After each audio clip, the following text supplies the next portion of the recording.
एका अपघाताचा गौतमीच्या गाडीला अपघात झालेला होता आणि त्याच्यानंतर त्यामध्ये एक रिक्षाचालक जखमी झालेला होता आणि त्या पार्श्वभूमीवर आता ही चर्चा जी आहे ती वाढताना बघायला मिळते। कारण पुण्यामध्ये एका रिक्षाला कारने धडक दिली। या प्रकरणावरून आता राजकारण सुरू झालेलं आहे। रिक्षाचालकाच्या मुलीने आमदार चंद्रकांत पाटलांची भेट घेतली। यावेळी चंद्रकांत पाटील यांनी डीसीपींना फोन केला आणि गौतमीला उचलायचं की नाही असा सवाल केला।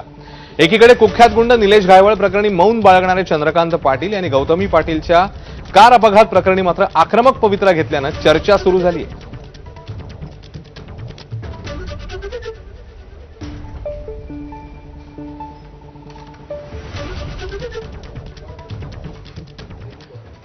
तर चंद्रकांत पाटील यांनी पोलीस उपायुक्तांना फोनवरून नेमके काय आदेश दिले, यांच्यामध्ये नेमका काय संवाद झाला ते बघूया। गाडी जप्त करून टाका डीसीपी साहेब त्यांच्याकडे। हा, ते गौतमी पाटीलला काय उचलायचं की नाही?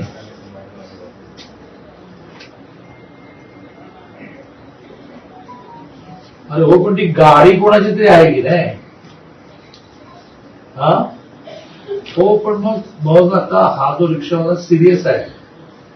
चला चला, तुम्ही म्हणाल की गौतमी पाटील नव्हती गाडीमध्ये, कोणीतरी ड्राईव्ह करत होतं का भूत ड्राईव्ह करत होतं?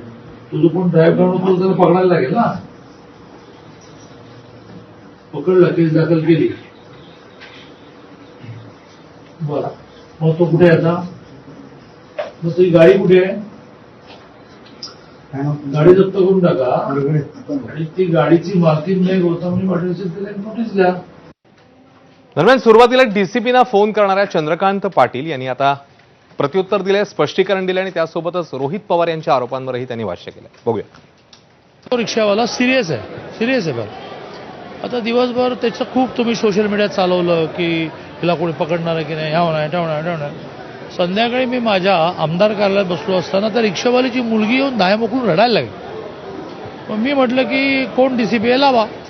आणि मी डीसीपीला असं म्हटलं, गौतमी पाटील असं कोणी असो तुम्ही केस दाखल करा। ते म्हणाले की गौतमी पाटीलांनी मान्य केलं की मी नव्हते, गाडी माझी होती, त्या रिक्षावाल्याचा सगळा खर्च मी करेन।